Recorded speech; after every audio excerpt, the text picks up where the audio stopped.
5 দিন পরও মুক্তি নেই। দিল্লি পুলিশের হাতে আটক দিনহাটার 7 বাসিন্দা। মুখ্যমন্ত্রীর হস্তক্ষেপ চেয়ে ডেপুটেশন। দিল্লি পুলিশের হাতে আটক থাকা দিনহাটার প্রাক্তন ছিটমহলের 7 বাসিন্দার এখনো মুক্তি মেলেনি। 5 দিন পেরিয়ে গেলেও কোনো সুরাহা না হয় পরিবারের সদস্যরা এবার মুখ্যমন্ত্রীর হস্তক্ষেপ চেয়ে ডেপুটেশন জমা দিলেন দিনহাটা মহকুমা শাসকের দপ্তরে। পরিবারের সদস্যদের অভিযোগ, দিল্লিতে শ্রমিকের কাজ করতে গিয়ে বাংলাদেশি সন্দেহে দিল্লির শালিমার থানা পুলিশ তাদের গ্রেপ্তার করে। যদিও তাদের কাছে সমস্ত বৈধ পরিচয়পত্র ছিল, তবুও আটক করা হয়। দিনহাটা থানায় কাগজপত্র জমা দেওয়ার পর তা দিল্লি পুলিশের কাছেও পাঠানো হয়েছে, তবুও এখনো পর্যন্ত তাদের মুক্তি মেলেনি। সোমবার দিনহাটা মহকুমা শাসকের দপ্তরে পরিবারের সদস্যরা স্থানীয় জনপ্রতিনিধি ও তৃণমূল কংগ্রেসের নেতৃত্বদের সঙ্গে নিয়ে ডেপুটেশন জমা দেন। তাদের দাবি, দিল্লি পুলিশ রাজ্য পুলিশের মেইল ও তথ্য প্রমাণকেই গুরুত্ব দিচ্ছে না, তাই জেলা প্রশাসক এবং মুখ্যমন্ত্রীকে হস্তক্ষেপ করতে হবে। প্রসঙ্গত 5 দিন আগে দিল্লির শালিমার থানায় 3 শিশু, 1 মহিলা সহ মোট 8 জনকে আটক করা হয়। তাদের মধ্যে 1 জনকে পরে ছেড়ে দেওয়া হলেও এখনো 7 জন আটক রয়েছেন।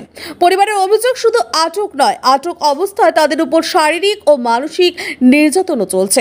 দিল্লিতে বাংলা ভাষায় কথা বলে বাংলাদেশি বলে হেনস্থা হতে হচ্ছে।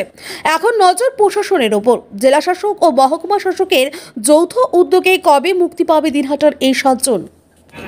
আমরা ডেপুটেশন নিয়ে আমরা একটাই দাবি জানালাম, অতি শীঘ্রই যাতে পরিবার কাছে তাদের গার্জেনদেরকে ফিরিয়ে দেওয়া হয়। যারা ওখানে 7 জন আটকে আছে, তার পরিবার খুব দুশ্চিন্তায় আছে এবং আমাদের প্রশাসন আমাদেরকে কথা দিলেন ডিএমের সাথে তারা আলোচনা করবেন এবং মুখ্যমন্ত্রী যাতে এই ব্যাপারে হস্তক্ষেপ করে এবং অতি দ্রুত যাতে পরিবারের কাছে, তার মার কাছে যাতে সন্তানকে ফিরিয়ে দিতে পারে, তার স্ত্রীর কাছে যাতে স্বামী ফিরে আসতে পারে, মার কাছে যাতে যার ছোট শিশু ফিরে আসতে পারে, সেই আশ্বাস দিয়েছেন।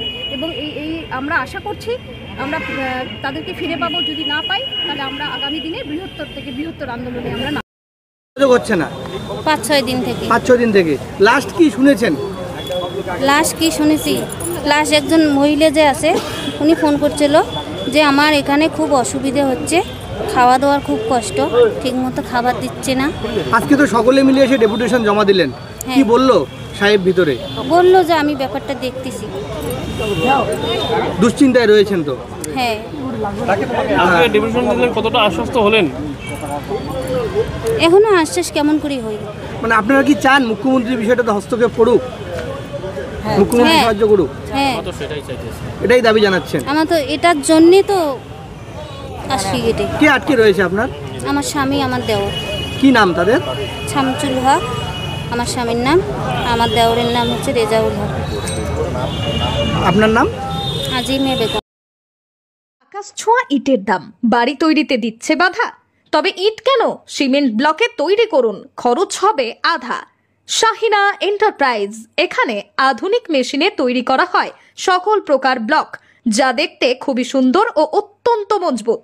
সুলভ মূল্যে ব্লক পেতে দ্রুত যোগাযোগ করুন 9844468001 অথবা 8436885659। ওখরাবাড়ি, শাহিনা এন্টারপ্রাইজ।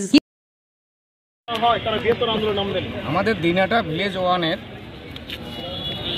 7 জন, 2টি পরিবারের 7 জন লোক দিল্লিতে কাজের জন্য যারা গিয়েছেন তাদেরকে দিল্লি পুলিশ গ্রেপ্তার করেছেন। এবার পরিবারের লোক এ ব্যাপারে কিছুই জানতে পাচ্ছেন না বা দিল্লি পুলিশও কোনোভাবেই সহযোগিতা করছেন না।